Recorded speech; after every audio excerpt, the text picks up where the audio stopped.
Get ready to shift into high gear, NASCAR fans. The racing world is buzzing with news of an urgent safety crisis that could shake up the sport like never before.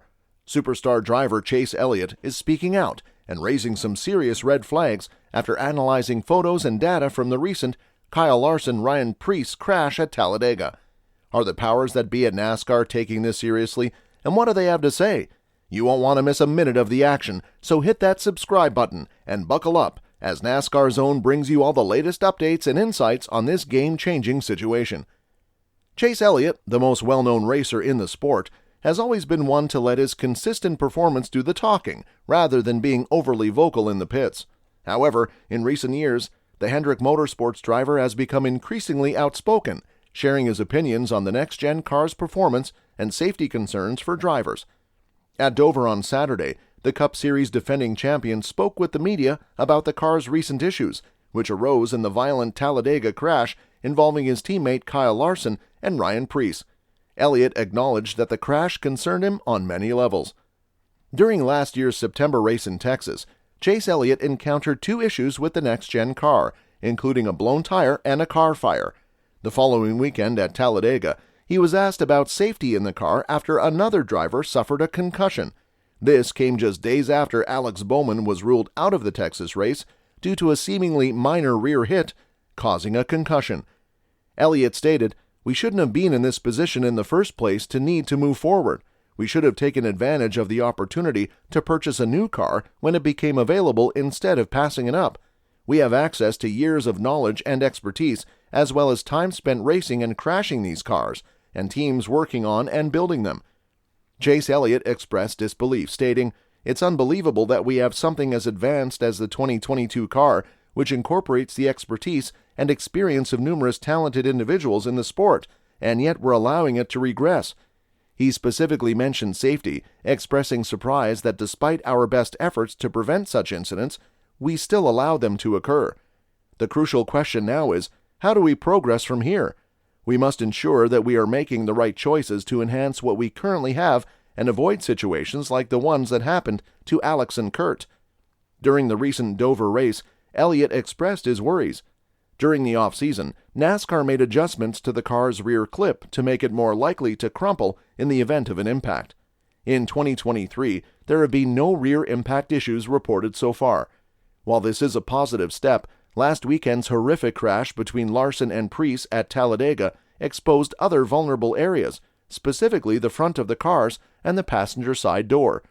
Before Sunday's Dover race, Elliot was asked about the terrifying accident that occurred at Dega earlier in the day, and he didn't shy away from expressing his concerns.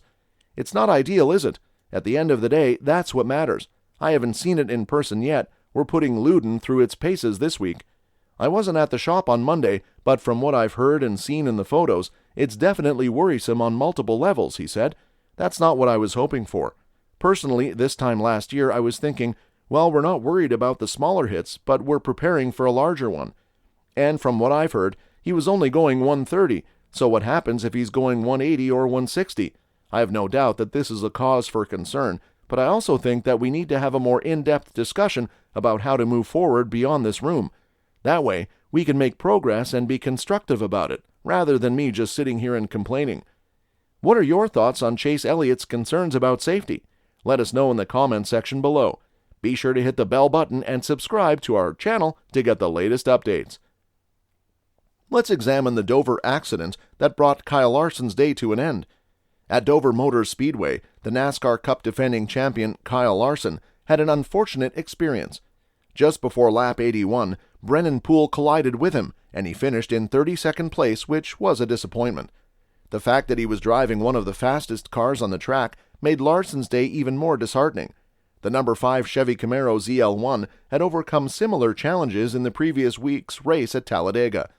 During the first stage of the race, the crash involving Larson, Poole, and Trackhouse Racing driver Ross Chastain occurred. Larson was driving in the outside lane when the number 1 Chevy collided with Rick Ware Racing's number 15 competitor. Larson's vehicle managed to get loose and slide into the track's interior before colliding with the outer wall. When he crashed into Poole, he was powerless to avoid the collision and spun out in the middle of the racetrack. Immediately responding to his spotter on the radio, Larson exclaimed, "Darn it, Ross, what a stupid idiot." When asked if he was all right by his spotter, he replied, "Yeah, I'm doing okay. I mean, Ross completely wrecked him." This happened during the first stage.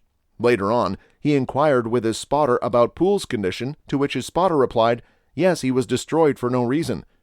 On the other hand, Ross Chastain was ashamed of his conduct during the incident, and he expressed his remorse to his spotter by saying, "I didn't intend to do that, darn it." Later on, Chastain finished the race in second place, and he came perilously close to securing his first victory of 2023.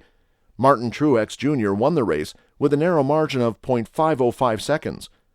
Although Kyle Larson had the opportunity to wreck Chastain in the final stages of the race, he chose not to. Instead, he defended himself vigorously, making Chastain work hard to pass him. Brandon Poole was competing in his first race in a NASCAR Next-Gen vehicle, but an accident forced him to pull out of the race before he could even finish the first stage. During the interview that took place after the race, he expressed his extreme annoyance and stated that the move was pathetic. Poole went on to say that there was no reason for the number 1 Chevy finishes his day in this way. "I mean, just a joke. Where are we in the race? 80-something laps in? There is no rationale. I was side by side with the number 3, just got to the outside, and there was no way I can move or give him any more room than I already have. He just ran me over. To say the least, the situation is pitiful. I really have no idea. It appears that Ross has been engaging in this activity quite frequently as of late. Certainly not what was expected. My first time driving a brand new Cup vehicle, and I finished 80 laps behind. For what? This time, NASCAR is taking it seriously. In the wake of the accident that occurred the previous week, NASCAR summoned both vehicles back to the R&D Center for a more in-depth analysis of what went wrong. Particular attention was paid to the severe damage that occurred to the passenger side of the number 5 car. In addition to that, both drivers went to talk to officials from the sanctioning organization and presented their views on the accident from their respective points of view. That's a good first step in figuring out what the problems are, which will ideally lead to their resolution and the elimination of similar problems in the future. You can expect drivers, including Elliot, to speak up and hold NASCAR accountable in the process of rectifying faults with the next-gen car that should have never happened in the first place, unless and until that occurs.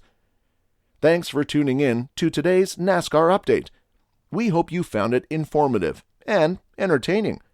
We'd love to hear your thoughts, so don't forget to drop a comment below and let us know what you think. And if you don't want to miss out on our future updates, hit that subscribe button and ring the notification bell to stay up to date on all things NASCAR. Until next time, stay revved up and we'll catch you in the next video.